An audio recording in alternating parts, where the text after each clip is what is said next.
Single Simulcast is about a lot of things. This podcast may make you laugh, cry, or pound your fists into your desk.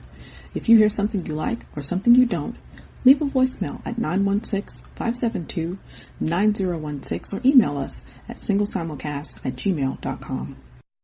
1. Single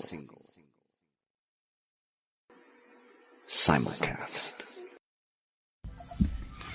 You know what? We're just going to start just like this. Let me close this door so then my son next door can't hear. Episode 276, Single Simulcast. Fuck Skype.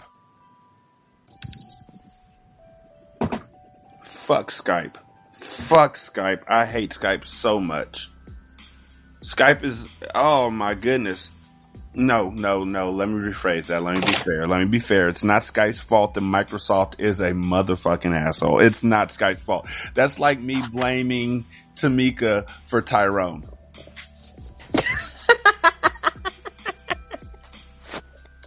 It's not fair to anybody.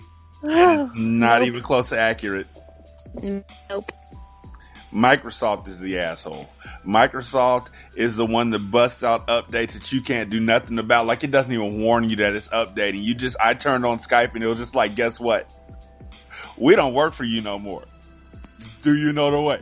And it was just like, this is your new Skype, but the new Skype is not affiliated with our recording program. So our recording program, which costs real money, Skype didn't. Skype came with, whatever. Skype is everywhere, like herpes. The recording program that we have, though, that costs real life money. And it didn't work with that Skype anymore. By the way, where is Tyrone? Somewhere in the house. I just texted him not like a minute and a half ago. This is not the time for y'all to be sexting one another, Tameka. He's supposed to be on the show. I don't appreciate that at all. But that we are not doing. But seriously, Skype can, Microsoft. See, Shanta, I keep blaming Skype for Microsoft's fuck ups. See, I almost did it again. Microsoft can kiss my ass right now. That's real talk. I love their Xbox. But other than that, it's not cracking. It's like with KFC. I love their biscuits. No, really, let me be honest. I love their original recipe. Their biscuits are nasty as shit. Yeah, the biscuits are terrible. KFC it's like biscuits flour. Right? It tastes like a flour brick. Like, wait. It's like they didn't even bother. It's like they didn't even try to make like it. It's just sadness. It's all tears and snot of sadness and flour. Can I order a sadness biscuit, please? With honey sauce? Like, they call it that. They have the temerity, the unmitigated gall to call it honey sauce. That is when you know they don't give a fuck about what you think about them. Can I have some honey? We don't have honey here. That shows you how long it's been since I've been to a KFC, because I didn't even, what the hell? What the fuck is honey sauce? I didn't know honey sauce was a thing either. Like, I know Church's has honey biscuits. Oh, Lord, help me. Those are delicious. You know what? So does Bojangles. And then there's honey that you can put on the biscuit. Honey sauce. Honey sauce. What? Like, that's bad chemistry. It's made in a bee sweatshop. It's a bee sweatshop. That's messed up. Yeah, those poor bees. Overworking the bees. Exactly. Work them to death. For half pennies on the dollar. That's sad. And all they play in there is Little Kim. They don't get to choose any other music. They just got to listen to the Queen Bee all day long, and it's horrible. But yeah, no, you go in there, and I admit it's been a long time. Like, the last time I went to a KFC was where I had the situation, because it was linked up with the Long John Silver's, and I've talked about this before, where I went in there to get a fish flatbread sandwich that had coleslaw on it. That was their thing. It had fish and tartar sauce and coleslaw and cheese, and it was off the hook. And so I was like, can I get one of those? And they were like, we can't give that to you. And I was like, why not? And Shanta, I talked about this before, right? Where they were like, we can't give that to you because we're all out of tartar, or we're all out of coleslaw. And I was like, wait. Talk about that. Yeah, like, nigga, what do you mean you're all out of coleslaw? And they were like, we're all out of coleslaw. And I was like, there's coleslaw right there. And they were like, that's not Long John Silver's coleslaw, that's KFC's coleslaw. And I was like, so if I walk over to the KFC side, can they bring me some coleslaw over to this side? And they were like, no, we're two separate entities. And I was like, the same names on the front. Oh gosh. So they were that makes my head hurt. They were like, we can't reach across this line. And they literally took their index finger and middle finger and made a gun motion up and down. We can't cross this line to go over there to get, you know what? The more I think about it, the more I realize I could have gotten coleslaw. They were just funking with their coworker. And they drew a line down the middle of the restaurant like, when you're 3, this is your side. This is my side. And that side over there was KFC. And this side was Long John Silver's. But that side had the bathroom. Oh, my brother used to trap me.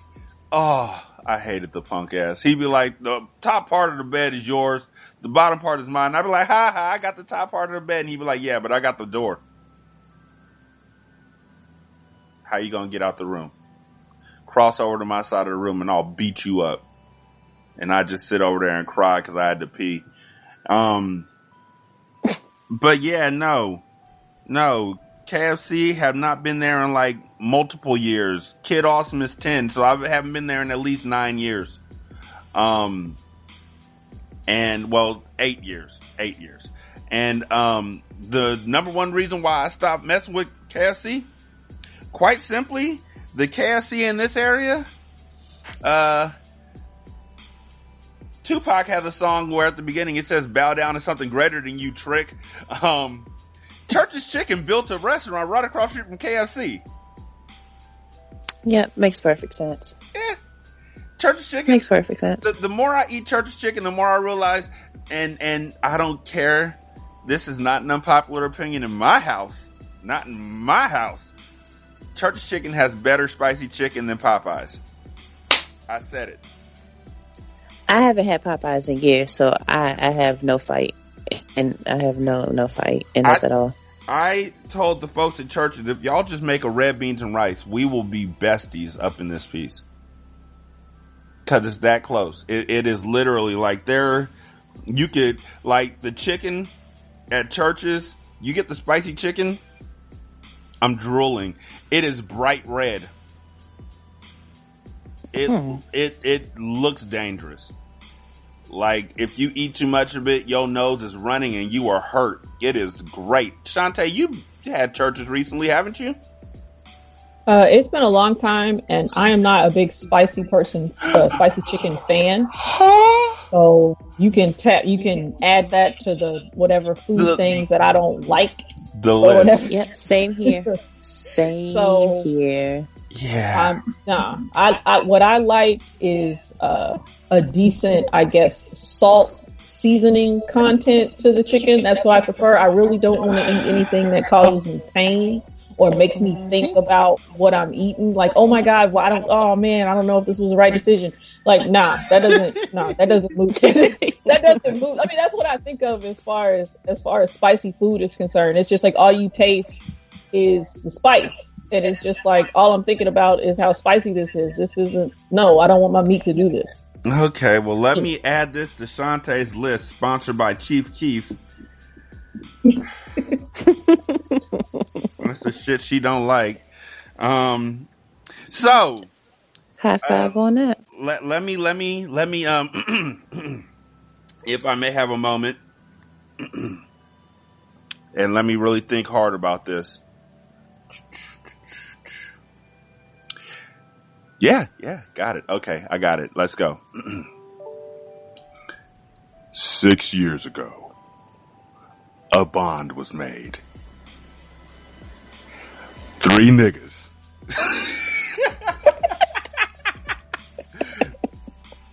3 niggas from different parts of the continent came together to form a pact.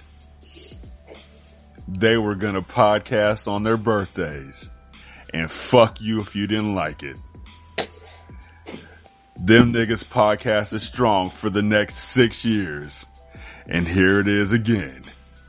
The single simulcast / enthuse life / couch 4 / the fuck else ever y'all named y'all's podcast over the last 6 years presents to you Tameka and Rashanii's birthday podcast extravaganza 2018. Niggas, you ain't ready, bitches. Hold your titties. Oh my god. That is one hell of an intro. And Appreciations. Man, like we've literally been doing this longer than anything else. And I had topics and I was like, I know these niggas. Like, why? So I'm gonna give y'all a moment because it's been, gosh, oh boy, a year, at least a year, a whole year, a whole live year since the last time y'all graced the show. Like literally, the last time it was in the morning. We ended up talking about the history of Thunderbird. So yes, yeah, go ahead and tell them something about yourselves. The floor is yours. So. See, where do I start? Somewhere. Well, since it's still January 16th, let me say happy 98th Founders Day to all of my sorors of Zeta Phi Beta Sorority Incorporated. Stomp. Also,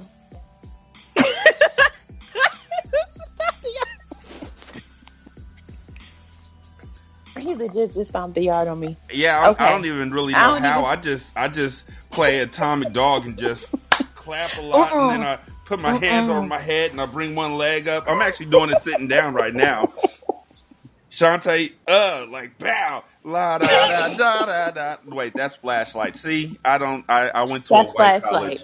I went to a white liberal arts college. Yeah, see, that's Flashlight. That's not even our song. That's not even our song. I'm ashamed. Yeah, I mean, I don't know what song it is, but I also know it's not Atomic Dog. Yeah, no, that's the Q song. Our song is Bad Mama Jamma. That's not really Atomic Dog. Okay. Yeah, seriously. Okay. That's funky. That's our song. I may or may not have assumed that all sororities, all black sororities, and all black fraternities had the same stomp song. No. Wow. No. Wow. No. Really? As like the Iota joke and everything else that people make about. Right. Wait, Iotas have a song? No, they still party with their founders. Like that's just. I know, right? They founders. They still party with their founders. Like Iotas are like our parents' age. This is creepy. So let's see. I got that out of the way. Because that's important. My birthday is stop. My birthday I didn't is say tomorrow. anything. It's been good. So that's the second most important. Because I don't know. It's backwards. Either way, my birthday is tomorrow. I have a Snapchat. I am niece NISE 1710 on Snapchat. I have a Twitter, Sophisticates. _4. I'm not gonna spell that. And let's see what else is there. And I say random funny shit on just off of like a whim. I'm done. Why must I be like that? Why must I change? Hell no. Not even their song. That's not even no. song. That ain't the Sigma song either.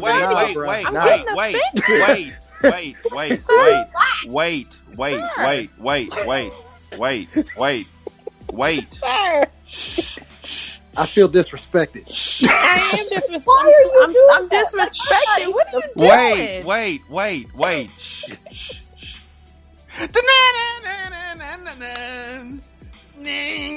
Bow wow wow yippee yo yippee yay. Screw you. Sir. I swear. I'm gonna give you a strong glass of nope with that. You're one right. Strong glass It's of a no. Okay. It's a no. You know what though? It's I take no. that back because you know what? I did see Stomp the Yard. The song is Walk It Out. Walk It Out. Eastside Walk It Out. No, that ain't it either. No. That's Sigma's. Sigma's don't have a song. I'll deal with my organization in a minute. And y'all all go Founders Day. Y'all go. Yeah, I know. Our Founders Day was last week. Thank you very much. Y'all go. Yeah, our song is actually back that ass up. Your song is back that ass up. No, it's not. No, it's not. That is the universal Black fraternity and sorority song. That is the universal song. The universal song is back that ass up. That's the universal song. The universal song is back that ass up. I feel like we need a revote. That is the universal get out and stroll song. In the 2000. That is the stroll song. That is the universal stroll song of for every Sigmas. Oh my God. Really? No, for Sigmas, because everybody does have their own little they get loose to song. Sigmas be stepping in, or should I say strolling crazy to that joint. But Kappa's is all the little shimmy songs. I can't remember them all. I would have thought that it would have changed if you got older. Like now it would have been Wobble. Like that feels like it's a. I think Wobble is actually. I feel like that's the quintessential. No, like I feel like the Wobble is like the quintessential old Black people song. Yeah, because it gets everybody 40 and over on the floor, and I don't understand how even people that don't know it, they just get up. Yeah, they be like, "Oh, I know, I heard that before. Let's go." I hear it on Tom Joyner every Friday. I know Black people. Right. Wow. That's one of them official cookout songs right there. No. Before I let go is the one that every Black cookout. That's the one. That's a good Black cookout. You know what? We've had this debate before. Scar came on the show once and said that Before I Let Go was the official Black song, the Black national anthem, and Shante shut that down pretty quick. So yeah, I think that was when we were talking. He was talking like he had said something about like we're not a monolith, and then he went back and said that this is the official song. But it's like, how can we be a monolith? How can we not be a monolith if this is the official song? The official song, like yeah. Ooh, sound reasoning for the win. It is like it. That's really sound. I'm just saying, if I'm arrested by Black cops, I have realized one important thing: if I get arrested by Black police. And they come to my car and they like, let me see your license registration. All I gotta do is say, whoa, and they'll start doing the electric slide in the middle of the street, and I'll just pull off.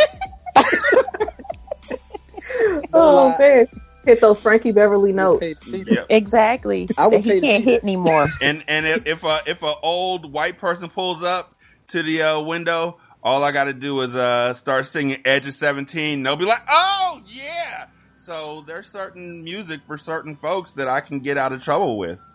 Or no, even better for white folks over the age of like 36, 38, like cops pull me over and they got their guns out and everything, and they'll be like, why don't you have your license registration? All I got to do is look them dead in their eye and be like, blame it all on my roots. I showed up in boots. Ruin your black tie affair. Sing it with me. I got friends in low places where the whiskey drowned and the beer chased. And they'll all start putting their arms around each other's shoulders, and then I'll speed off. And I noticed that y'all Black folks went completely silent.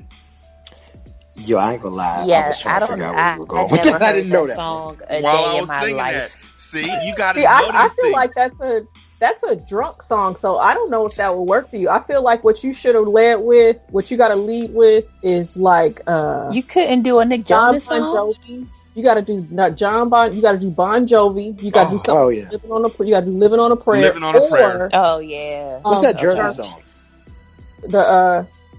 What is it? Just the one that's on Family Guy. Girl. Yeah. Don't Stop Believing. That's what you got to do. But all I know on that song is smell of wine and sweet perfume. Don't Stop Believing. That's what it is. Yeah. That's what you got. Anywhere. Yeah, that. All lives matter. That's like, right, Josie. Don't stop believing. Don't stop believing. And then you pull off while they're all out in the middle of the street with lighters. Oh man. White folks be cheating on their taxes. I just be making up words and they be like, those are the words. Because it's in the same rhythm. Don't. exactly. If you stay with the same rhythm, people don't know. I've chanted my way through gospel songs, rock songs, rap songs. You can. I mean, it gets easier and easier, and all you got to do is just have confidence in it. Mm-hmm. We are not going to talk about the multitude of things that I have chanted my way through because I don't key. We're not. Praise him, yes. Don't leave that alone. I mean, as long as you don't say that one of those things was your wedding vows, then we're all gravity. You got that right. No, I got that right. He broke those down really, really nice because a few of those words, like bequeath and other things, those aren't regular words for me. It was that, what was it, the there to, I messed up on my vows. Plight and things. I messed up on my vows. I will say that without hesitation. I was so happy to be there, and I was so nervous. I started stuttering, and I messed up on one word like 4 times, and they was like, slow down. And I was like, I can't. I vow. And then I was like, can I just use my own vows? And they were like, go ahead. And I was like, I got this. I swear. By the moon and the stars in the sky. I'll be there. I swear. Like a shadow. Don't look down, look at me. Like a shadow that's by your side. I'll be there. I'll be there.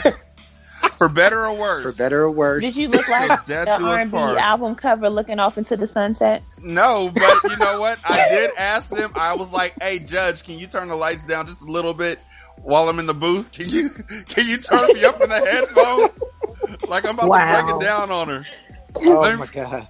And break it down. I'm just wondering because that sounds like something off of one of those R&B album covers where they look off into the sunset, or the Carl Thomas album covers, the turtleneck and everything, staring off into space with one tear in his eye. Yeah. Carl yes. Thomas. Like, and break it down. We ain't getting no younger. We might as well do it. No, I hate that song. I really hate that song. That is the official song of settling, right there. Right? Yeah. That is that is the Pokemon of marriage song. I choose you. Like, I did not want to be chosen. Why you choose me? Because you're the one here. You're the best one right here, right now. Let's do it. You're the best thing I could come up with. No, nigga, be honest. Just hit that that Karate Kid song. You're the best around.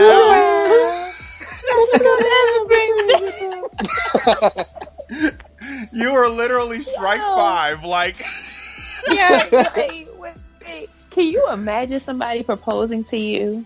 And that's the song playing in the background. Oh my god! Did they run upstairs before that, like doing a training montage before they proposed? Like, just them taking a knee in front of steps. Montage.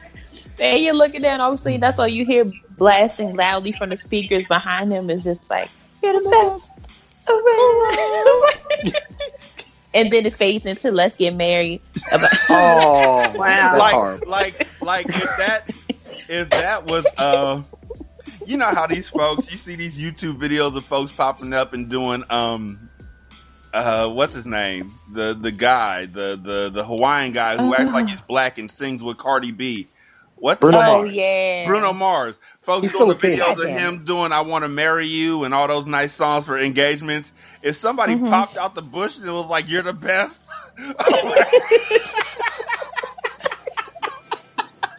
even that Bruno Mars "Marry You" song, some of the lyrics on that are like, wait a minute. Oh man. my god, It's a beautiful night and we're looking for something dumb to do. Girl, I think I want to marry you. Right, I think I want to marry you now. Like, but how is it followed? It's directly following something dumb to do. It's like, right. Yeah, this ain't a good idea, but let's do it. Because in reality, this is, I'm high, drunk, or I really just don't give a shit. I'm tired of community. We're in Vegas. Vegas. Getting community dick in my life. I need a stable dick. So let's just get married. Wow. Did you just say community dick?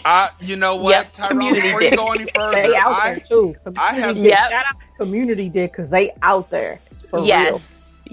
I'm gonna just moonwalk away from that. I have pulled that card 5 times in Monopoly. Community dick is a real thing. I mean, I guess if there's community chest, I guess there has to be community dick somewhere. So right? Whatever. Right? I'm just saying, like, sometimes you're just strolling down the boardwalk and you pull that card and boop, community dick pops out. And it's like, huh. Let me just... Like, what? I'm assuming the card says, community dick has popped in your DM. Will you accept? Like, do you accept this community dick? Like, I mean, that's really those are like the settlings. Like, it's like, oh yeah, you know what? It's been about 15 years of community dick. I'm tired now. God damn. No tread left on it. You could take that thing back into the shop and get it tuned up. I'm tired. I'm really tired now. That's why they're tired, because they feel like they can't do it anymore. So now they're thinking about like, oh man, I can't go do this anymore. I can't, I'm not the young cat out in the, getting all the attention. And now I need a companion to take care of me in case I get sick or whatever. And so that's what it is. You can't be community dick forever. You can't be. You can't. At the same time, though, there are like some 50, 60-year-old community dick like maybe your aunties on Facebook wilding. Right. But still, there are some check out like in their 30s and 40s. They was wilding when they was like their teenagers, 20s and everything. And then they realized, okay, I can't keep doing this. Let me stop in my 30s and 40s.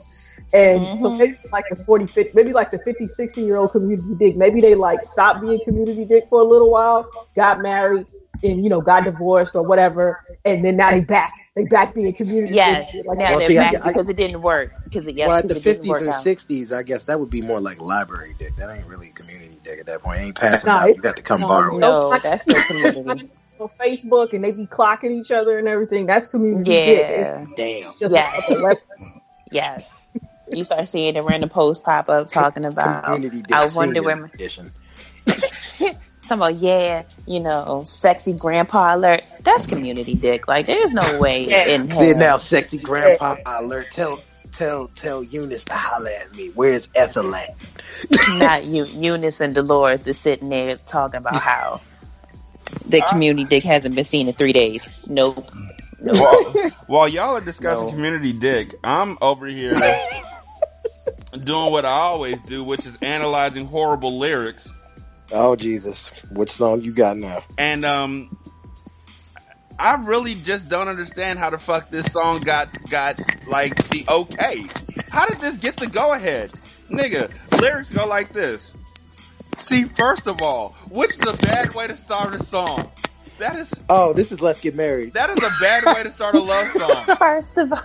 See, first of all, I know these so-called players wouldn't tell you that. You getting read your rights I'm immediately. I'm gonna be real and say what's on my heart. See, you getting read your rights immediately. See. First of all, see what happened making was love to just anyone ain't happening. Goddamn. See. First of all, I ain't got a ring. I don't have a ring. See, first, stop, slow down. See, first of all, a lot of these so-called players wouldn't tell you this. I'm gonna be real for one. Stop. Shh.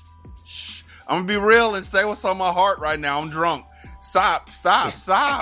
See, first of all, making love to anybody ain't happening. The community dick is played. I know you caught me with her. Stop it. Let's take a chance and make this love feel relevant. How the fuck isn't love relevant? How isn't love relevant? Shanta, help me. How? What? Oh, shit, that means it wasn't relevant before. I just caught that. This is. I don't know what to tell you. This is. I don't know what to tell you. This is. I can learn to love you music. This is. I can learn to fall in love with you music. This is. I'm running out. You're gonna grow on me. This is growing on me. This is that if you don't get married within a year, the will is gone, nigga. Like, do you want this $6 million? You better make that love feel relevant. So let's take a chance. You're gonna grow on me and make this love feel relevant. Don't you know I loved you from the start? So he was hoeing. He was hoeing while he loved her, though. But he loved her from the start. So he loved her since, 8th grade, 9th grade, whatever. But he was still out there ripping and running in his 20s. It depends on which start. It depends on which start he's talking about. Did he mean the start of that sentence? Wait, it gets worse. When I think about all the years we put in this relationship. Who knew we'd make it this far? No, boo boo. See, first of all, I took a bet. Look. I remember back in the day when I said that I would love you forever. Here we are. See, first of all, I don't walk away from me right now. I'm being serious. I'm high. I'm feeling really open right now. I'm off that E. So first of all, a lot of these other guys in the club wouldn't tell you this, but I can love you. Not I do love you, just I can love you in a way that I feel like you deserve. And when I think about where we would be if we were to fall apart again, I just I can't stand the thought of leaving you. So hey, just what are you doing tomorrow? Word? Super Bowl? Meet me in the altar. Meet me at the altar. Wear that white dress I like. Yeah. What? You gotta go to work tomorrow. That's not more important than this. Come on, let's go down here to this church. Hey, listen, we ain't getting no younger. We might as well do this. For real life, I've been liking you since like 8th grade, and I'm finally ready to like marry you and shit now. So we might as well just go do it. Yeah, for real. Come on, you want more details? Ooh, shit. Are you sure you want more No? Okay, fine. You really want a verse 2 to this? See, I've done it all. In the butt. I've done some rancid shit, girl. Like, you sure you don't want to just meet me at the altar? Like, do you really want me to go further? Ugh, okay. Frankly, girl, do I love you? Frankly, girl, I'm just tired of this emptiness. Like, why are you asking me these questions? I want to come home to you and only you. See, now I gotta make up romantic type answers to convince you. That shit wasn't romantic. Let's go. Like romantical answers. Just come on and let's go. Like, just stop it. We both out here being community dick and pussy. Like, let's come on. Let's just stop. Let's be honest, girl. Making love to anyone ain't happening to me anymore. It might be happening to you, but it's not happening to me because you see this gut, it's not getting any smaller.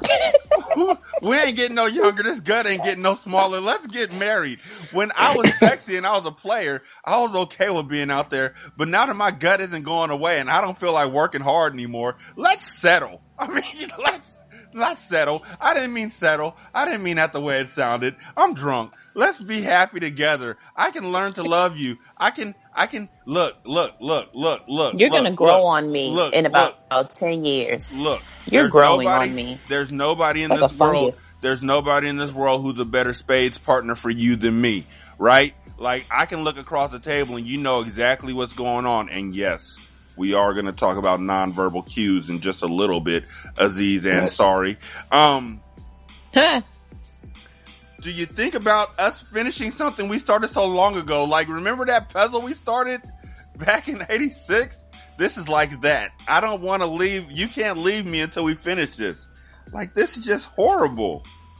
So now you're forcing me to marry you, though? Like, this is forceful. This is just forceful settling. Like, this is the song for all those Facebook posts, those Facebook anniversary posts that dudes post about the girl when they say we've been through ups and downs and she held me down and all this. Like, this is it. This is their song. This is their song. I just love how this is probably what they were listening to as they were, getting their little screed together to put on Facebook to talk about how dope it was and taking posts from their friends who have real relationships and taking work and trying to piece it together so that way it sounds like it was thoughtful, but it wasn't. Yeah, like, it's terrible.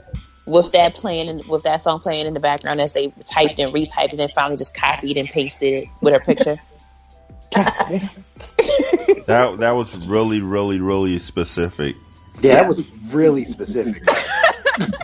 Yo, because those dudes really do be. They do that. They really do. Yo, like pop. Like, listen, I'm not giving up my intel. I'm just saying that is a real thing. And I'm gonna leave it at that. All I'm gonna say is, speaking for the dudes who actually write, and I'm assuming I can speak for you too, Rashanii. Nigga, who does that? Niggas who are running out of time. Like, you know what? I'm just gonna go off the top of my head. I don't need no vowels. I'm just gonna freestyle this one. Nah, that ain't even freestyle. That's like, yo, all right, look, who do I know in a relationship? All right, when was your anniversary? All right, let me copy you, and then him, and then that dude. All right, let me move these words around and make it sound like some shit that's cute. All right, bet. Where's a picture of her? Let me go to her page. All right, let me use that. Damn, done. And then all you'll see is, oh, I love you too. Oh, okay. Dude was sweating bullets until she comment back. Dude be sweating bullets like shit. Like, man, please comment back. Please say something good, because if this don't go well, I'm gonna have to tell my side piece I can't make it tomorrow. Oh wow! Fuck. He still ain't shit. He writing these little notes and stuff, but he still ain't shit. Yeah, he still ain't shit. He still ain't. And then with the side piece, he copied and pasted and switched the words around in a text message to her for the day after, to link up the day after Valentine's Day. The side piece don't even get that. The side piece get, so you know I was tied up today, but what you doing the day after Valentine's Day? I heard it's restaurant week. Let's go out. Shut up. Just shut up. Just shut up. Gotta take him out on restaurant week, man. He's bringing back on. Okay, so Tyrone and I and two other friends were having a conversation that, you know, when you really want to take your girl out, you don't take her to restaurant. If you really care about her and love her, you don't take her to restaurant week. Yeah. You do it the week before, you do it the week after. You mean like that's like side piece holiday week. Like, ooh, let's go to Morton's because they have you can get a 3-piece steak dinner for 2 for 1, baby. 2 for 1 for $20.18. Right, $20.18 per person. So I'm gonna take the side piece the restaurant week, and then I'm gonna save my coins and take my main girl to Morton's, because it's hella good. We'll go to McCormick and right. on a regular day. I don't understand what the issue is. I'm going to Morton's. Like, I guess I've been married long enough that me and Nisha are just like, that's a deal, nigga. We going to Morton's. And you know what? Right. We're going 3 times. And you know what else? If you got a side piece, bring them with us, because they can pay for the tip. We going to Morton's. He's got the tip. Morton, you bring the side piece along, she can put the bread in the bag for you. I'm tagging everybody. That was the conversation. That was the conversation. But see, you and Nisha are different. Like, y'all would just go to restaurant week. I mean, granted, me and Tyrone to go too, but still, we'll go because we ain't paying $200 to eat for 2 people at Morton's. That's ridiculous. That's Ruth Chris celebration money right there. You know what? I'm just saying. That's the celebration spot. That's the bougie celebration spot. I went there for my parents' birthday, couple like last year, and it was excellent. All I'm gonna say is we went to Ruth Chris when we closed on our house, yo. And it was an $8 bottled water. I don't know what the fuck was in the water. That was a special water. One bottle of water was $8. We took the bottle home. Fuck y'all. I just asked him if I could take a picture with the genie bottle that was sitting in the glass case in the back. I was like, I don't want nothing else. Just let me take a picture with the Louis XIV, and I'm Gravity. God, yes. And they were like, "It's Sir." Like, I didn't even ask for a drink. I just said the Louis XV bottle in the back, and they said, "Sir." It's like $20 for a photo.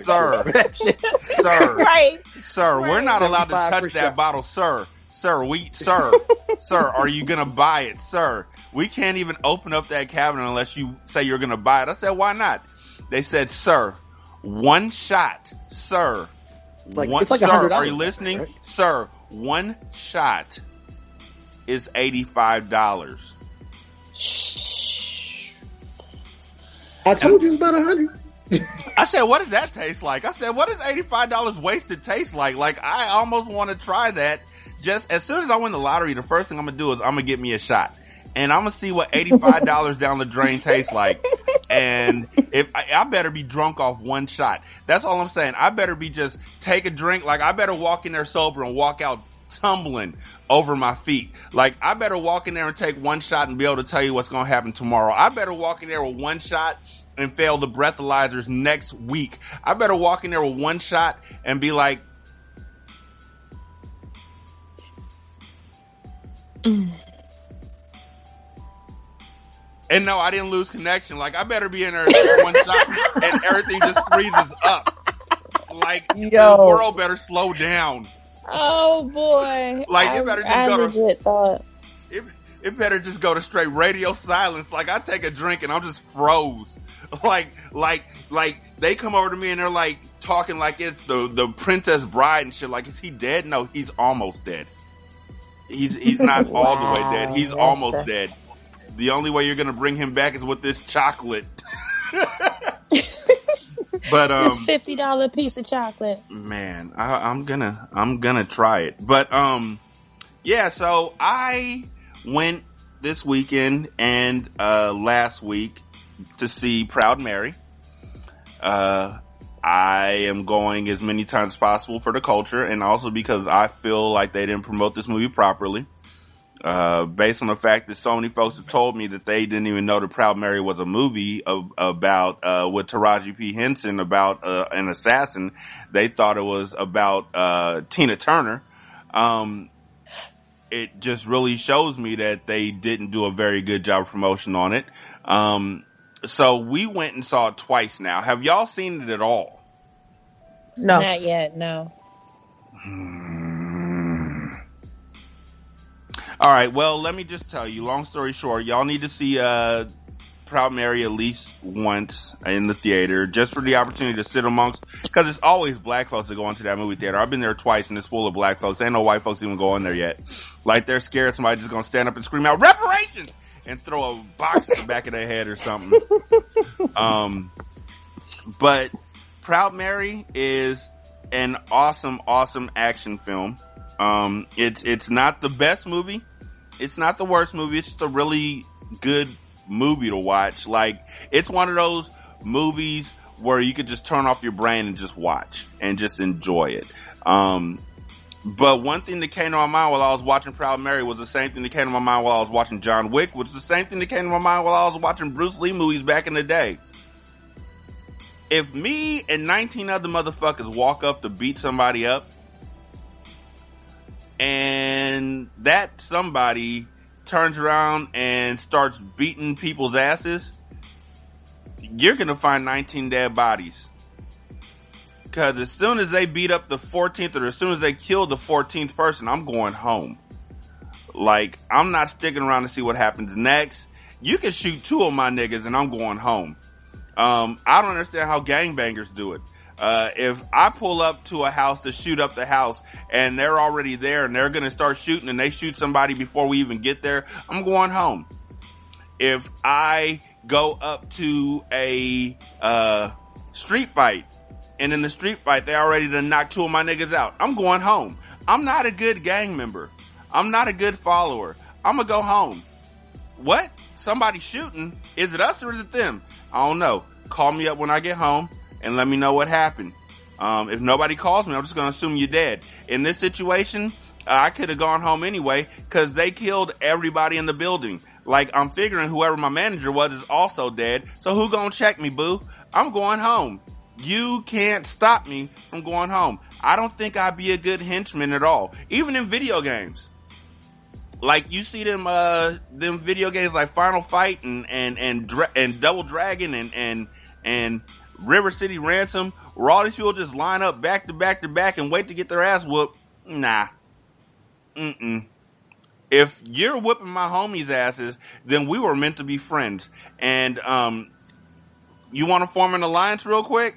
Like, I can go around and get you extra ammo for your gun from all the people who, because they won't shoot me because they think I'm part of their clique. So you go ahead and you just keep killing all these motherfuckers, and I will bring you ammo. And you hungry? You thirsty? You need something to drink? There's water upstairs on the big boss's desk. You shot him earlier. I can bring you some. You want some juice? Cranberry? No. Pomegranate? We got pomegranate juice. You want some palm? You want palm? I'll bring you some palm. I'm with you now. Blood oath. I'm with you now. Do not look at me with those eyes. Do not turn to me. You know what? Fuck this shit. I'm going home. You know what? I just realized the best drinks we got is in the basement. I'm going to go back downstairs and I'm going to get some. You just keep shooting those people in front of you. I'm going to go back here and I'm going to get some juice for you. And I'm going to go to fuck home. I don't understand why people don't think that way. My self-preservation kicks in, nigga, when people start running in one direction. Yeah.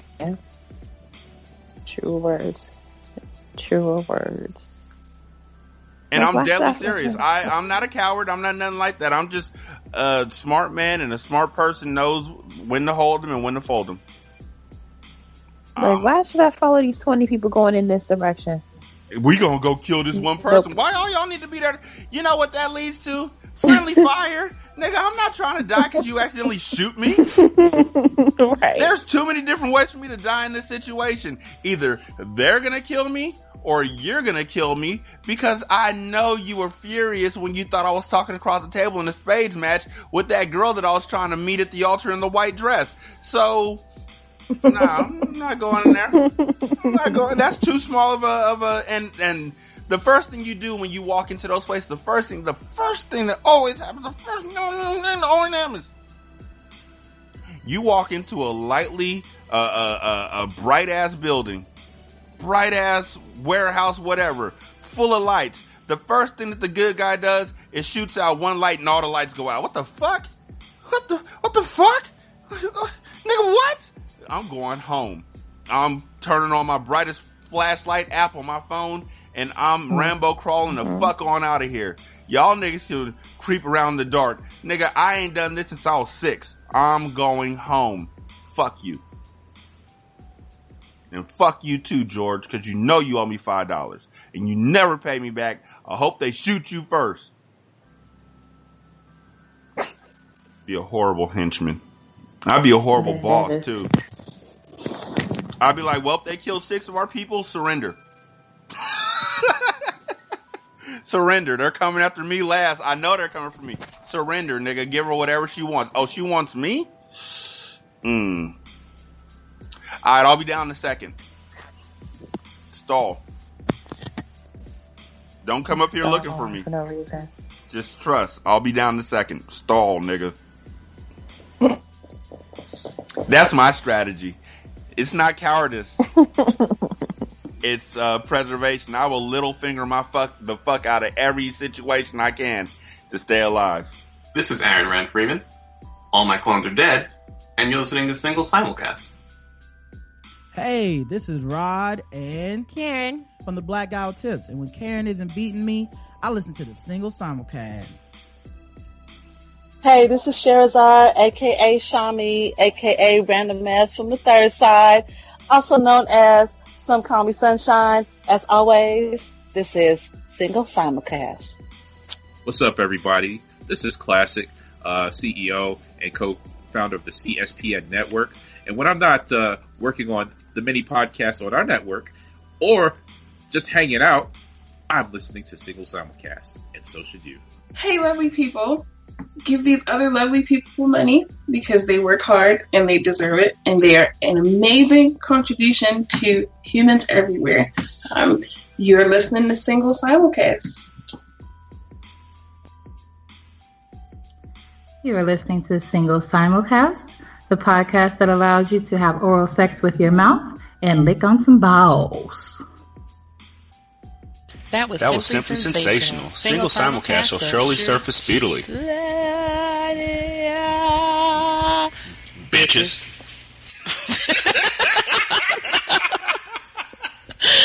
Single Simulcast wants your reviews.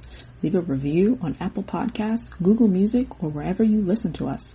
Tag Single Simulcast with the screenshot of your review on Facebook, or use the hashtag SSCast on Twitter. Enjoy the rest of the show.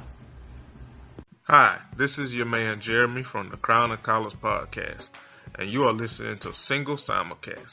with my man Rashanii and Shanta Fabulous, your favorite podcaster's favorite podcaster. And I'm your favorite podcaster. So that should be your favorite podcaster, because I'm your fave, and your fave's fave. Check them out on Single Simulcast. And check out Chronicallers, found wherever you can find great podcasts and the CSPN network. Hi, this is Gabby, and when I'm not leaving 47 voicemails, I like to relax and listen to my favorite podcast, The Dream Team.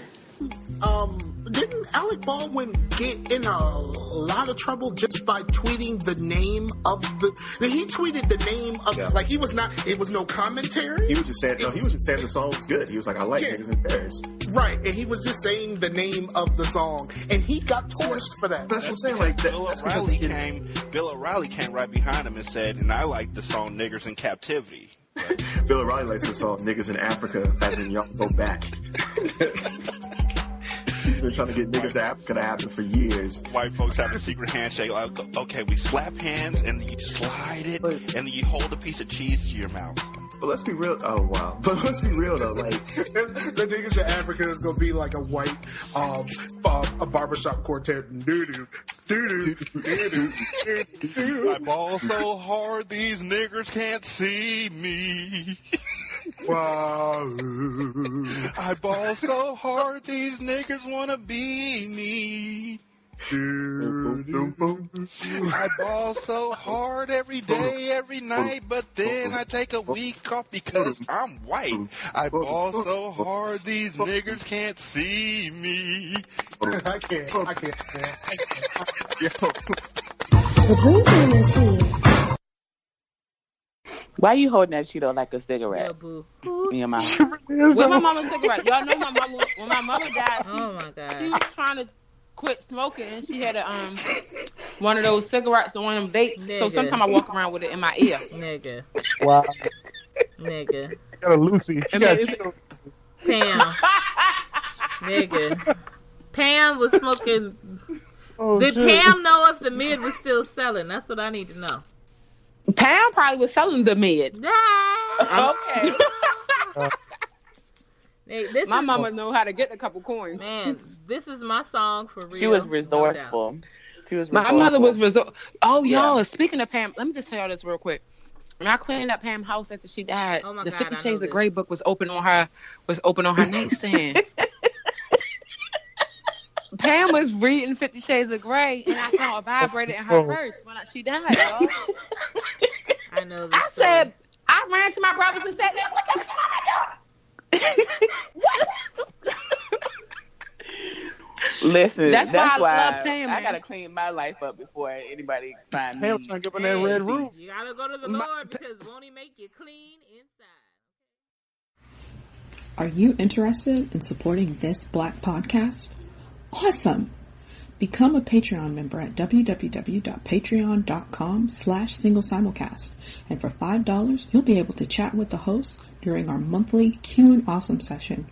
You can also support the show via our Teespring store at teespring.com/stores/single-simulcast and get a shirt or a mug. You also have the option to put a little something in our cup at paypal.me/single-simulcast. Hey. I know you're probably wondering who I am. Well, my name is Joy, and I'm the host of Fresh Out the Cocoon, a podcast that gets real about being black and being fabulous all at the same damn time. Trust, you don't want to miss the things that are discussed on this show. So join me every other Sunday as I release new episodes. I'm currently on SoundCloud, iTunes, Google Play, Spreaker, and TuneIn Radio. Single Simulcast episode 276. So, as you may or may not hear going forward, Tyrone and Tameka are not on this segment of the episode. We actually had laid out an entire second half that was splendid, but Skype did not allow my recording program to record, as it sometimes does, which is unfortunate, because it was a really good conversation. Most of the shows we do are based around really good conversation, but this one was really above and beyond, because what we were talking about for the most part, was Aziz Ansari. And I think it's Ansari. Ansari.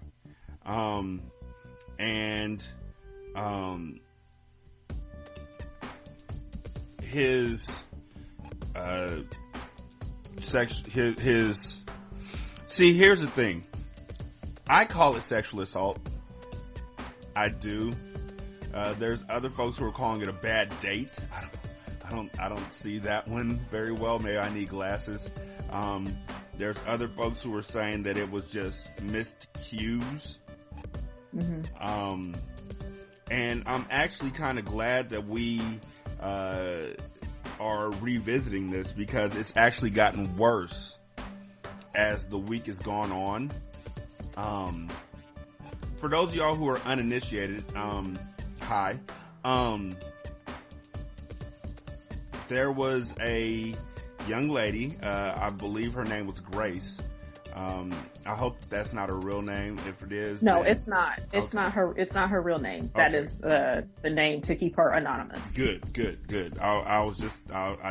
I think about stuff after I say it, and then I'm like, doggone it. You know me, Shanta. I'm like, oh man, I shouldn't. Oh man. But Grace met Aziz and went back to his house with him after they hung out for a while.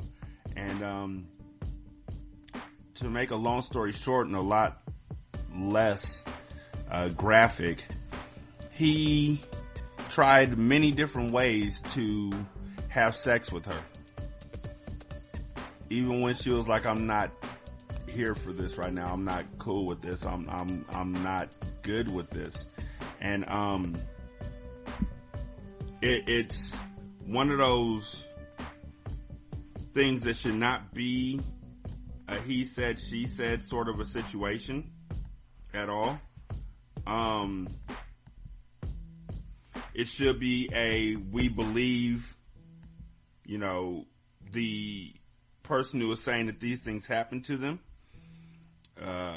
because that's literally the easiest way to go about it, the best way to go about it, and the most supportive way to go about it. You never want to be in a situation where you are that guy. And yes, I said that guy because it tends to be guys who are the ones who are like, I mean, honestly, to take it back to biblical times, just saying, Jesus arose from the dead, rolled the stone away, got up, went to Piggly Wiggly, came back after going to Piggly Wiggly, had bread and fish for all his homies, all the disciples, walked in and was like, yo, where the dice at? And everybody was like, Jesus, yo, Jesus. And everybody was hyped up that he came back from the dead, except for one guy named Thomas, who was like, I don't believe you died. And Jesus was like, you saw me. And he was like, that could have been a fake. Body double. Steven Seagal does it all the time. And so Jesus was like, do you see the hole in my side? And no, Jesus didn't say that. He was like, why don't you believe me? And Thomas was like, you know what's going to help me believe you? If I get to stick my hand in the wound that the sword made when it pierced your side, causing your guts to fall out the side of your body, and I can stick my fingers into the holes in your hand where they nailed you to the cross. That's what's going to help me believe you. And Thomas, Doubting Thomas, DT the Great One, has literally been the historical archetype for every single one of y'all grody, gross-ass men through history who see these women, who see these victims who are like, yo, I was sexually assaulted, and you're like, you know what's going to help me believe you? Proof. What? What kind of proof? Well, what were you wearing that night? Like, that matters. What were you drinking? Like, that matters. And they go into all these things. A dude today actually referenced Emmett Till.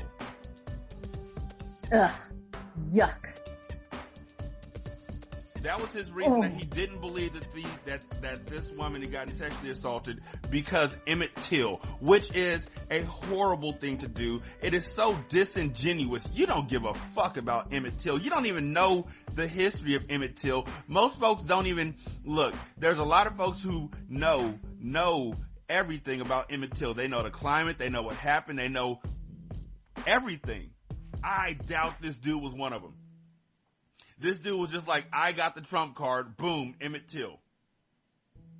Which is a horrible thing to bring up, which is completely disingenuous, and what they were trying to say is that white woman lied on Emmett Till, and so he got murdered, and now all of these men, including Ansari, are about to get crucified as well. No, nigga, no. Don't do that.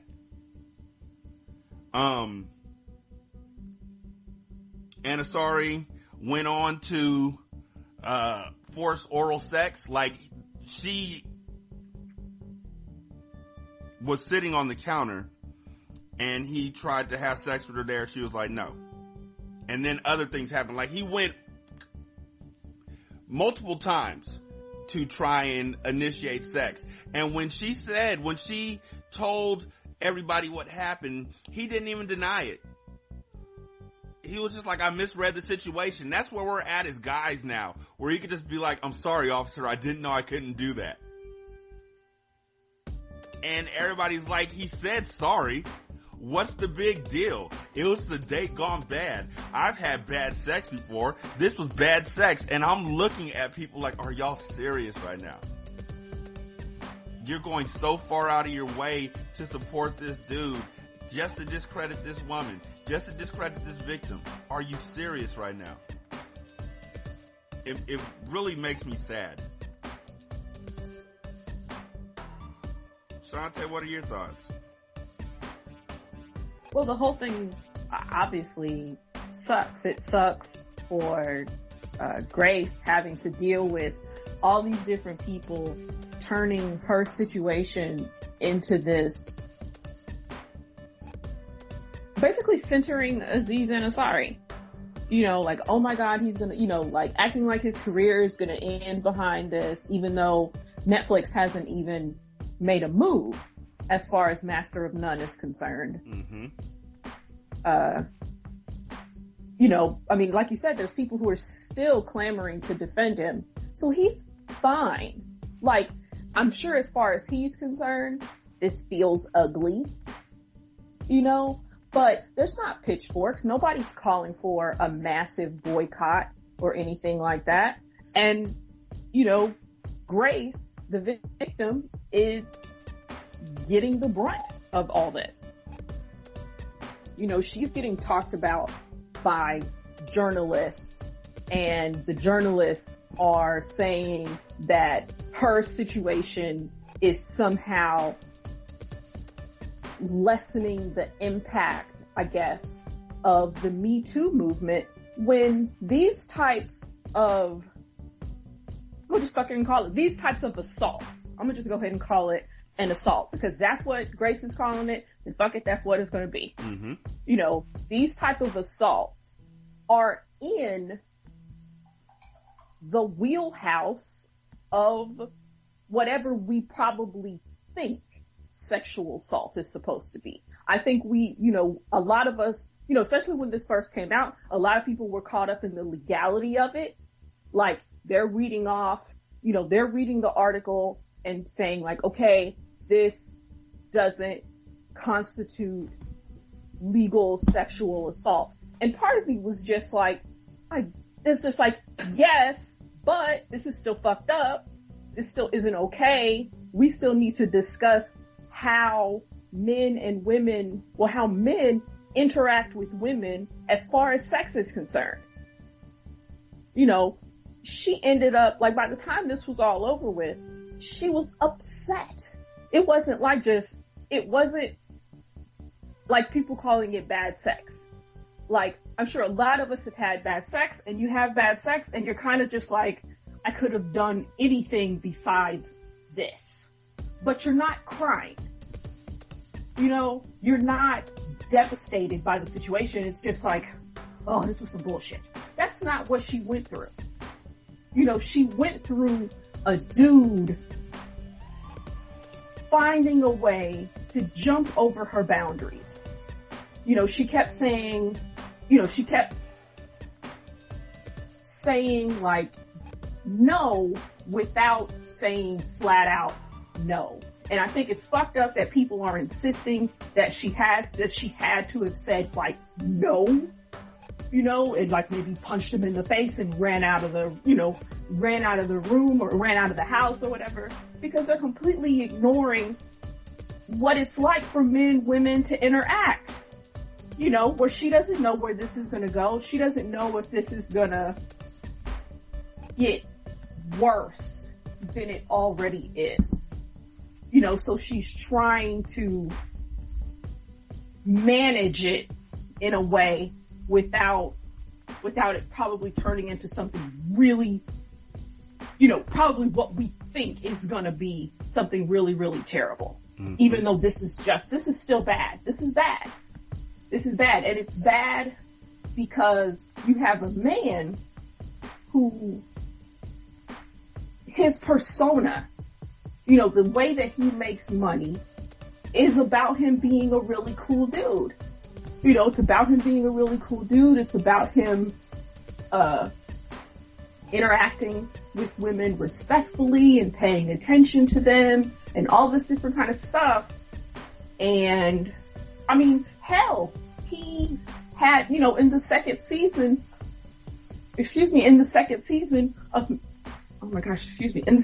of Master of None, his character ended up interacting with a dude who was harassing women.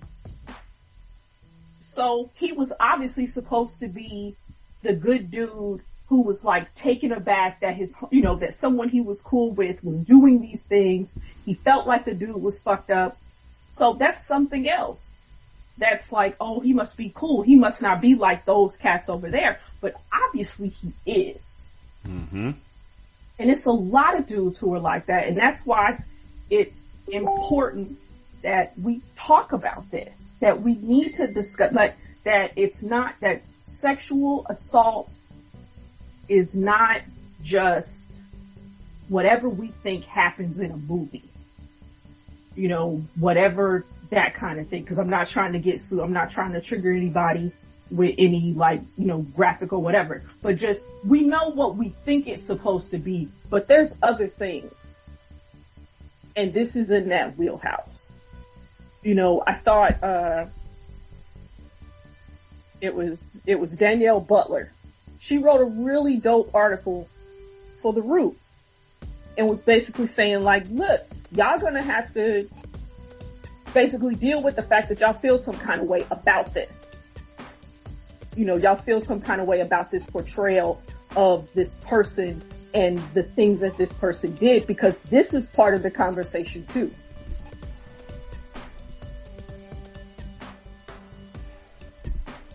You know, I'm trying to find the part.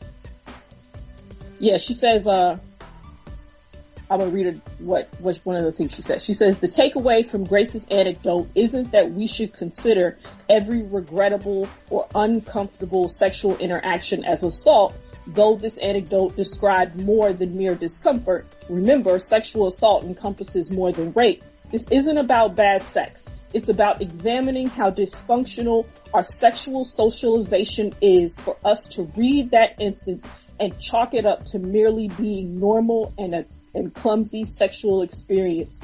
There should be nothing normal about leaving a date in tears because you feel violated, and we shouldn't be so content and flippant with characterizing it as such. Mm-hmm. I mean, we need to discuss what the fuck we're doing with other people.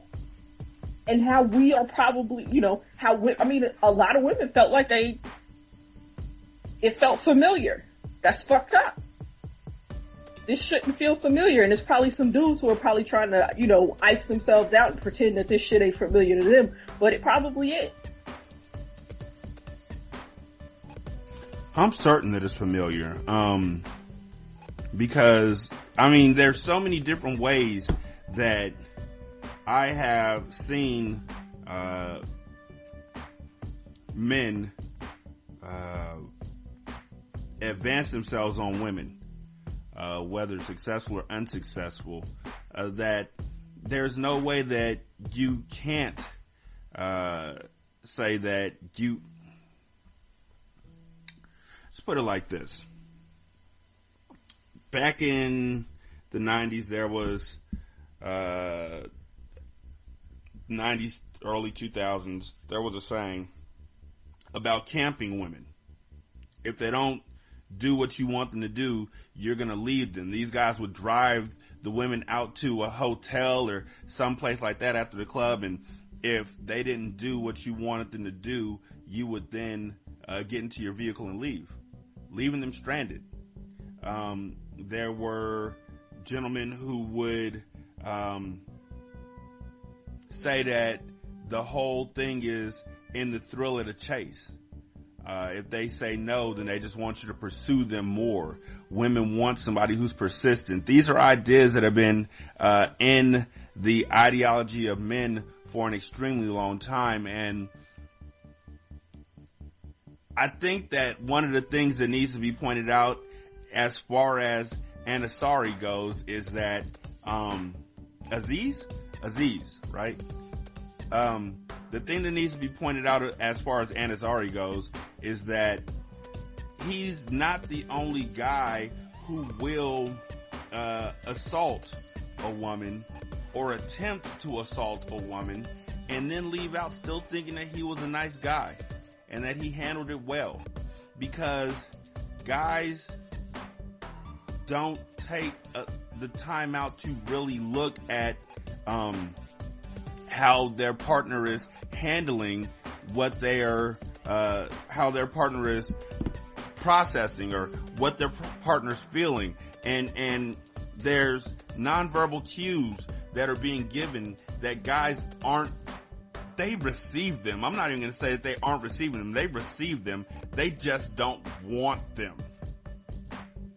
It's like when you talk to your kids about something and they want something and you keep telling them no, and they're going to keep asking for that same thing because they don't hear that no. They may ask in a different way, but they're going to keep asking until they get what they want. That is a guy. They hear the no's. They hear the I'm not comfortable. They hear the I gotta go. They hear the my friends are waiting for me. They hear all of this. They see the nonverbal cues and they just push right past all of that because guys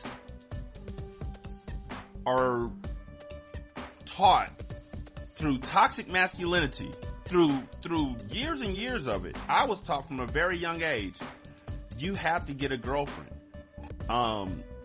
You have to have a girlfriend in order for you to have status. You have to have a girlfriend by this point in order for you to be acceptable.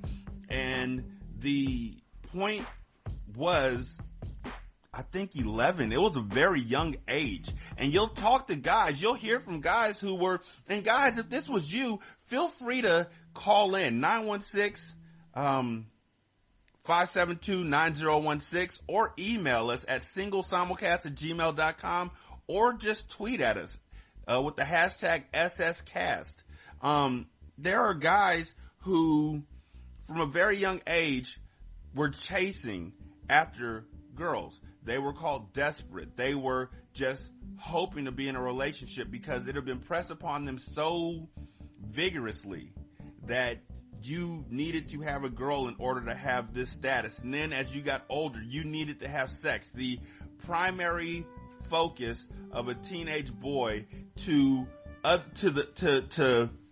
other teenagers, if you ask what the primary focus of a teenage boy was, it was girls. Your primary focus was to get girls, to have sex with girls, to lose your virginity, all of this. At no point did anybody say your primary focus is to be a good person. Your primary focus is to be a good friend. And that's the problem. Men look at being a nice guy as another way to get what they want from women or get what they want from their sexual partner. That's a problem. I just watched a show, Friday Night Tykes, where 11-year-olds were telling each other how to get a girlfriend. And one of them said, the way that you get a girlfriend, I was told this by another one of the football players on the team, the way you get a girlfriend is by being really nice to them and by listening to them and being a friend. And then one day they're going to notice that you're kind of cute. And then you go from there and you got them. That's terrible.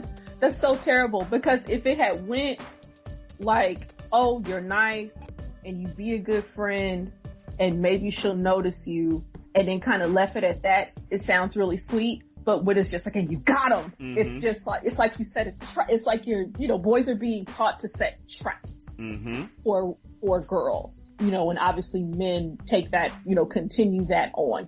You're setting a trap for a woman. You're saying all the right things, you're doing all the right things, but you're doing it not because you want to hang out with her and you dig her, but because you want her to be with you or to have sex with you or whatever. And it's just, the whole idea of nonverbal cues is ridiculous. When you say that you didn't read the nonverbal cues, you missed the cues, you didn't see that, please. Dudes see nonverbal cues all the time. They see nonverbal cues when they walk into their office and they're talking trash to somebody and their boss is standing in the next room, and so their coworker, who's their buddy, is giving them the nonverbal cue to shut the fuck up. They see nonverbal cues in basketball when a guy tells you to throw the alley-oop or the lob, or I'm going to cut back door, or we're going to double team, or I'm going to go this way. They see those nonverbal cues. There's no pointing. There's no nothing. They're just faces. We see the cues in spades. We see the cues in football. We see the cues in just everything. And we saw the cues when we were in church and we were acting a fool, and our moms or dads or grandparents or whomever would give us that look like, if you don't stop right now, I'm going to end your whole life. I'm going to take you outside and I'm going to end your whole life. They didn't have to whisper. They didn't have to do nothing. It's just a look on their face, and you knew that nonverbal cue to just stop. And it's like, why are you selectively saying that you can and can't read nonverbal cues? Everybody can read a nonverbal cue. And one of the homies, Candace, from the Ratchet Rambling podcast, available with CSPN on iTunes and Stitcher, said that a lot of times when she's around strangers, she has to work even harder to be able to read their nonverbal cues. Because you don't know them like that, which is absolutely horrifyingly accurate. When you are around strangers, which guys usually are in these situations, because 9 times out of 10 when you assault somebody, it's somebody you know. But sometimes you're at the bar trying to find somebody before it closes. You got to work harder to read their nonverbal cues. You don't want to do it. You don't want to put in this work to do it. That's the whole issue. You just want to get what you want to get no matter what. And you don't want to admit it. And after it's all said and done, you want to slut shame the young lady. You want to slut shame the young man. If you want to hurt whoever it was that you already have hurt by saying that they wanted it. The signs were there. They didn't say no. They didn't walk away. They didn't do all of that. I don't walk away from somebody who's bigger than me. If I'm dealing with somebody I'm 6'2". If I'm dealing with somebody who's 6'4", 6'5", 6'6", 6'7", and they say something, I am there. When my dad used to say something to me, I was there. I was not moving. If I have a person who I not but I like them because they're good people, or they're funny, or they're a celebrity, or I'm in awe of them or something like that, I'm not going to leave because I'm scared of what's going to happen to my status. Where's it going to go if I say I'm not cool with this and I leave? Am I going to get dragged? Am I going to get hurt? Am I going to get just anything? And ladies have to deal with that fear as well. If I reject this man, am I going to get killed? A guy literally tried to murder his girlfriend and her children with his vehicle twice because she wouldn't have sex with him. So you're saying, why didn't she walk away? Why didn't she leave? This dude has power. This dude he's a celebrity. That's another thing too. Because people were trying to ignore or were missing that this is I think he's 34, or he's definitely in his like early 30s. And Grace is 22. And that's a power dynamic where, you know, this is basically a grown ass man. You know, there's no leeway as far as who he should be at this age. Versus her at 22, you know, 22, sometimes you're barely out of college. You might be barely out of your parents' house, depending on if, you know, how long you stayed or whatever. And his celebrity, his age is something that she probably had to grapple with. To, you know, she's probably, I mean, perhaps one of the reasons why she didn't just slap him in the face and run out is because she did still kind of like him, you know, or she wanted to like him.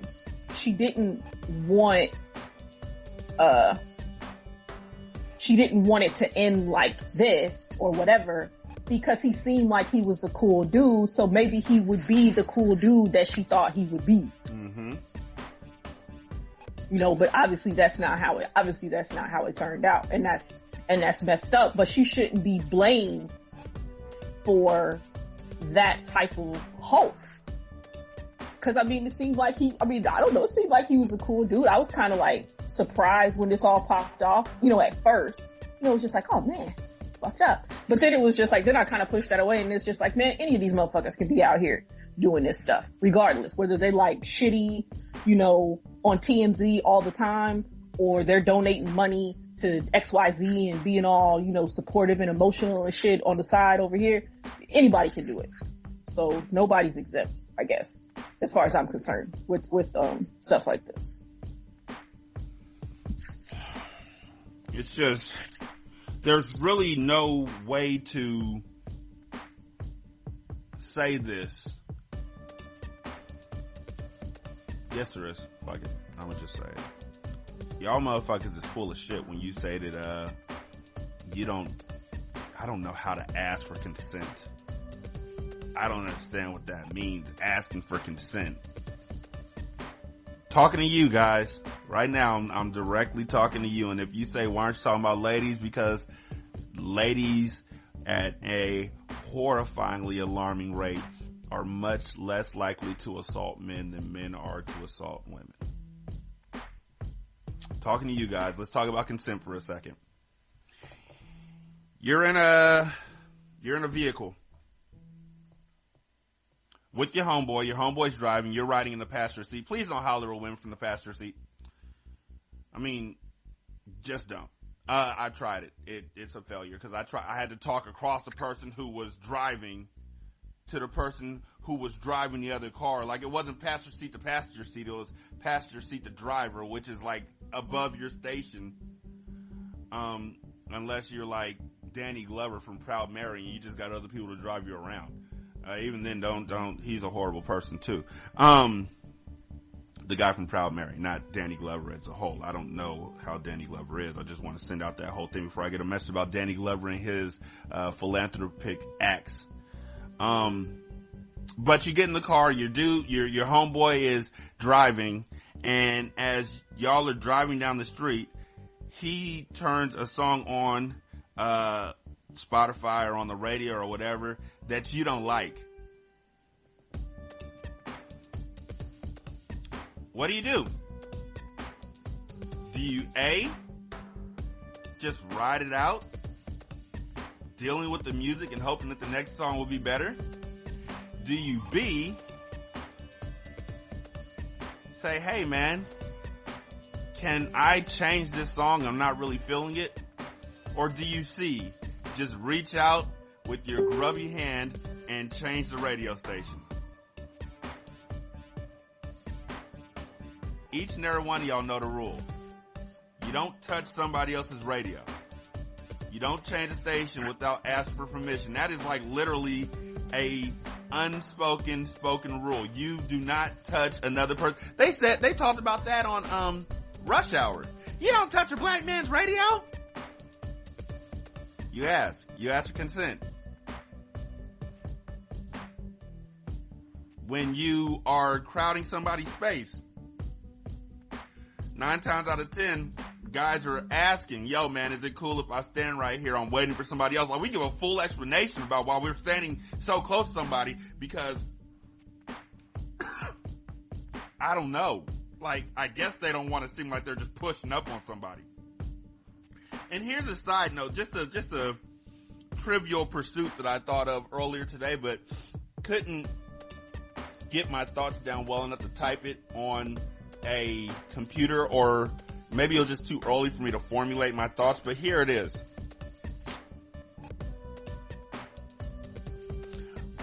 Rappers talk a whole lot about homosexual men, about gay men. They say a whole lot of homophobic slurs and all that kind of stuff in their songs. They talk badly about gay men, trans men, all the way down the line. Not all rappers, you're saying, and I'm like, whatever, fuck you. But they do this. The thing that I notice is, at the same time that they are talking bad about these men, they are also saying, the reason why I don't like gay men is because I don't want them pushing up on me. We literally categorize everybody as they want to fuck me. That woman over there, she wants to fuck me. I better not get too close, because look at the way she's dressed. She wants to fuck. That guy over there looks like he might want to fuck me, so he might be gay because he's standing too close to me. We categorize everybody in that zone. Like, literally, are they fuckable? They want to fuck me. I know they want to fuck me. I'm a guy. They want to fuck me. Question is, are they fuckable? If they're fuckable, then I will give them leeway, I guess. If not, then get the fuck away from me. Slur, pejorative, put down. That struck me earlier today. While I was thinking about this situation, that crept into my mind about how guys think. Oh, somebody wore a nice dress to work? Oh, they want to fuck me. That's a nice suit you wearing. I like the way that it's moving. You want to fuck me. And it's just, you literally cannot have, you can't have a open and honest conversation with somebody. You can't have a place of growth and honesty with somebody when you're looking at them with that mindset. And I think that for a lot of guys, they haven't gotten to the point yet where they realize, because there used to be a saying, you're not God's gift to the world. And apparently God's gift to the world is something that everybody wanted to have sex with. But guys still don't get that. Like, we go outside and we're like, oh yeah, that girl's just like that. She wants to fuck. And that's immediately sending you down the wrong path, because everything on your mind is like, you know what? Because of the clothing, because of the way she talked to me, she gave me a hug, she did this. Seems like you're ready. We don't respect women. We don't respect anybody. The only people we respect are people that we don't want to have sex with.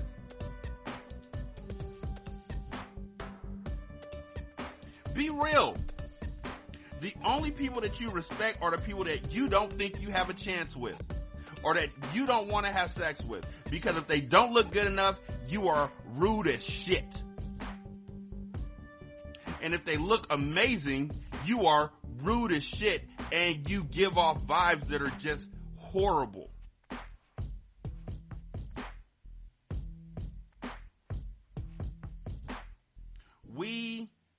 As men, we need to stop. Stop and be honest with yourself. What exactly is my MO? What is my thing? Am I the guy who, when she says no, I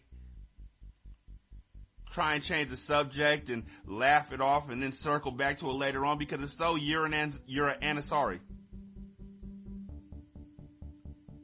Am I the guy who will leave her behind if she doesn't do that? If so, you're one of these teenagers that I knew out here in California. Am I the guy who just ignores every cue and just pushes on till I get what I need? If so, you're like all these other... There's so many different levels of fuckery in men. And the horrible thing is, so much of it is applauded by other men.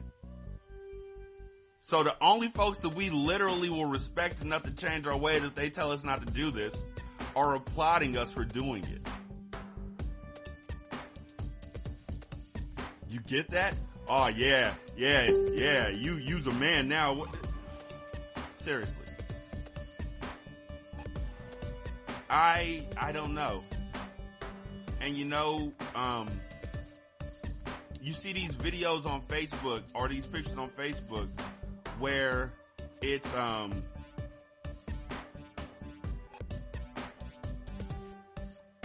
ways you know she wants to have sex. And the ways you know she wants to have sex, this was with somebody and their significant other. The way that you knew that she wanted to have sex is because she arched her butt into you as she was sleeping. Or fake sleeping, as they said. She's fake sleeping. No. Let me tell you something real quick. My wife does that to me all the time. You know what she's doing? She's moving in her sleep. You know what I'm doing? I'm scared to touch her. I mean, I'm not scared to touch her, but I will just spoon. I won't try anything like, oh, that's a sign. I saw the sign. No. Everything is not sexual. Everything is not a go sign for you. Go for it, Shanta. Oh, I was just, I don't know, I guess I'm thinking about this as far as one of the things that, as far as Grace's account, as far as what she was talking about, is some of the things that he was doing were things that I feel like men in relationships do, you know, with their partner, where you kind of aren't, you know, she's not all the way with it, but if I maybe do something else, she'll go ahead and do something. But then on the other hand, you have the woman who's also thinking like, okay, maybe if I do this, he'll leave me the fuck alone. Exactly. And so I feel like obviously we have the sexual assault discussion that needs to be had as far as this is concerned. But then there's also the discussion of just, you know, I feel like I've said it before, but just how men interact with women as far as sex is concerned. Because sometimes women, want affection. They don't want your dick. You know, like she might want you just like the whole thing with as far as like, you know, you kind of touch the person, you know, next to you in bed. And, you know, the dude might think, oh shit, it's time to go. And it's just like, no, she's offering affection to you, my dude. Like, ease into it. See if that's what she really wants. Cause all you just thinking like, oh shit, I get my dick. And it's like, no, stop centering your dick. Relax. You know, take a break. Because maybe she is with it. You know, and I'm speaking strictly in relationship terms, not in what the fuck was going on with Aziz Ansari. But like, maybe she's with it, but like, work your way in and try to figure it out. It goes back to the cues and stuff. It's just like, really pay attention to your partner. Don't just think, you know, she's waving the flag saying let's go, when she's more like just like, you know, she's kind of motioning you over gently, you know, that kind of thing, like relax.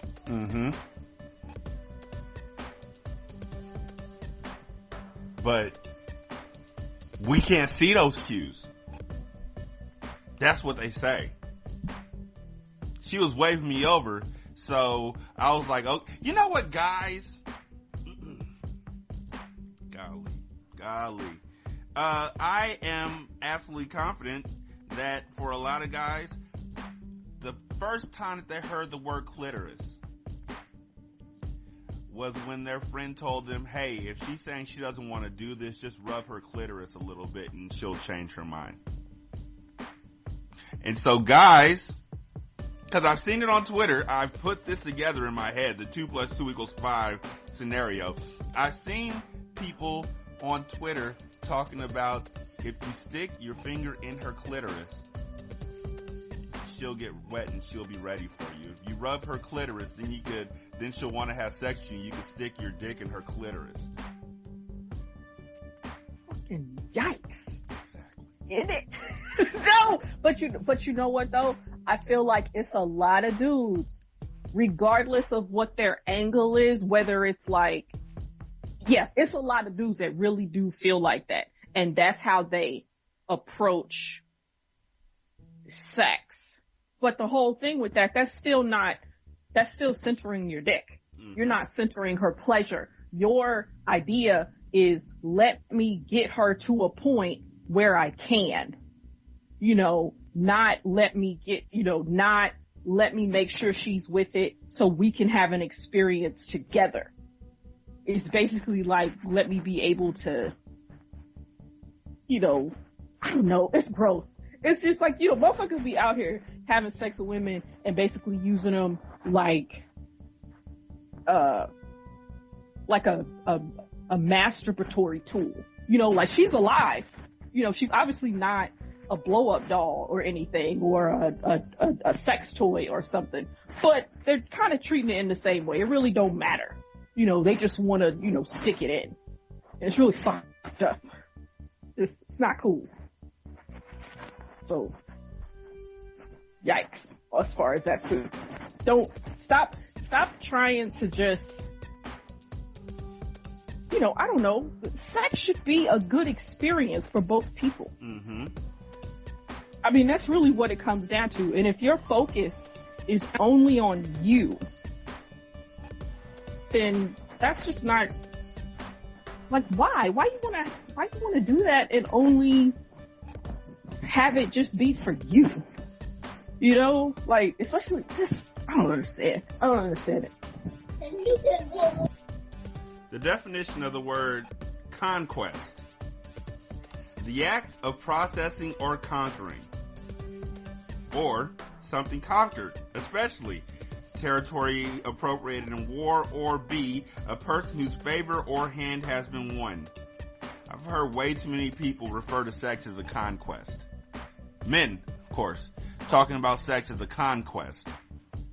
And that goes to show you right there that they're looking at it the wrong way, because they're looking at it like it's a battle, like only one person can win this. Sex should be mutually gratifying. It should be a wonderful situation, and not even close. Not even close. And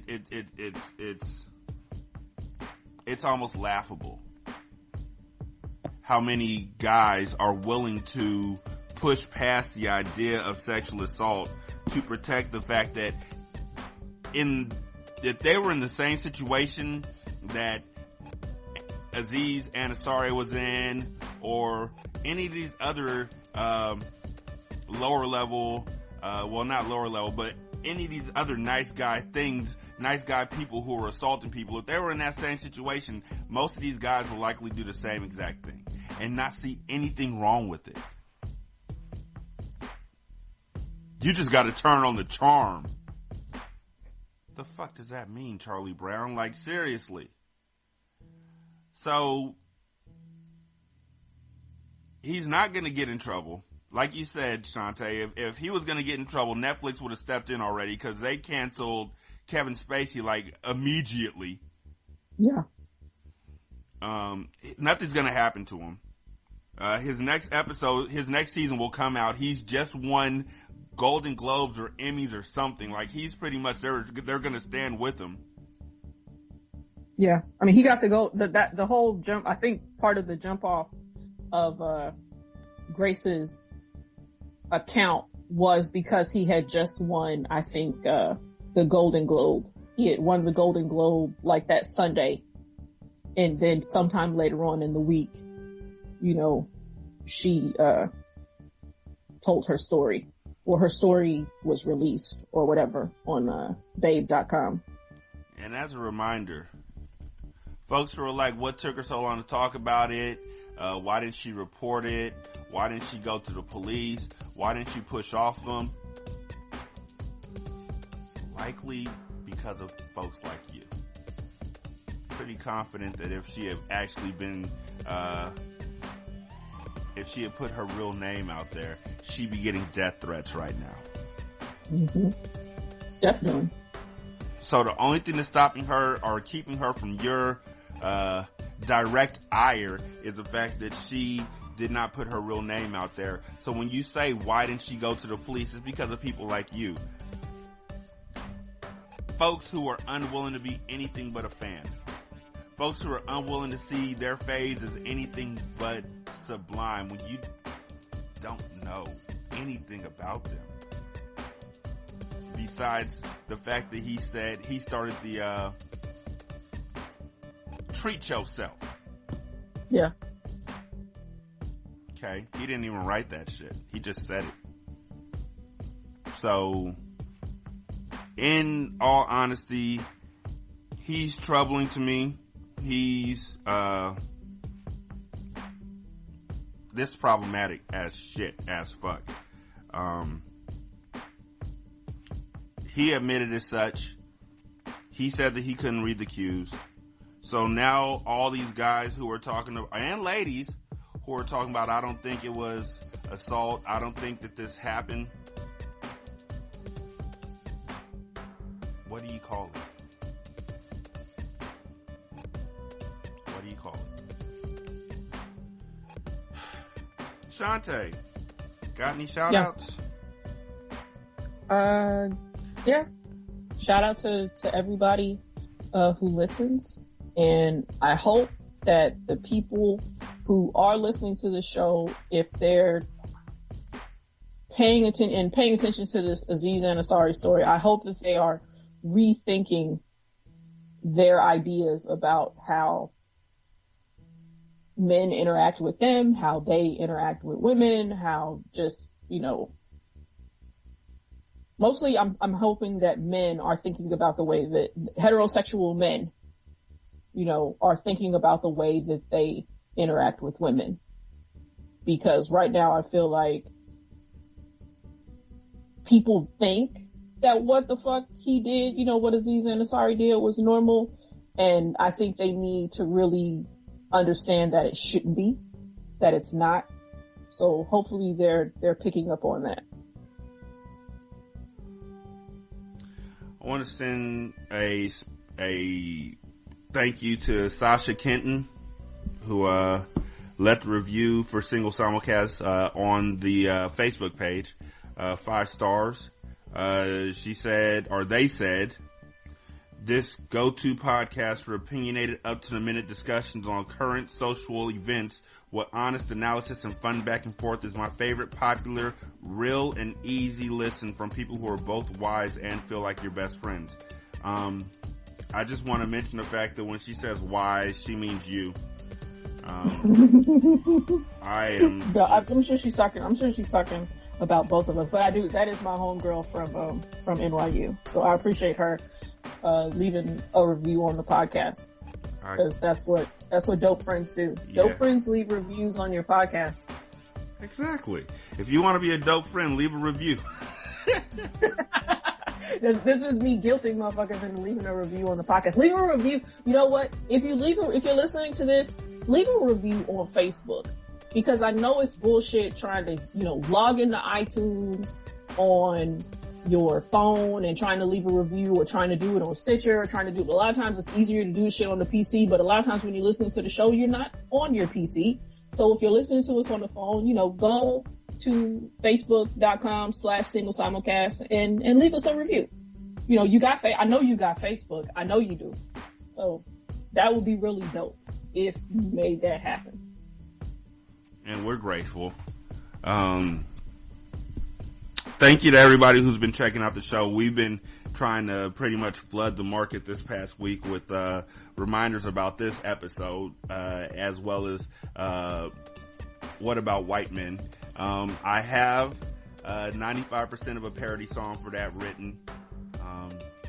I'll probably do a Facebook video or something like that, recording it like live, or something. We'll see. But What About White Men is coming. Thank you to everybody who shares the show. Thank you for everybody who is going to leave a review. Thank you to everybody who is literally just like, yo, thank you so much for what y'all do. We thank y'all for what y'all do. We appreciate it.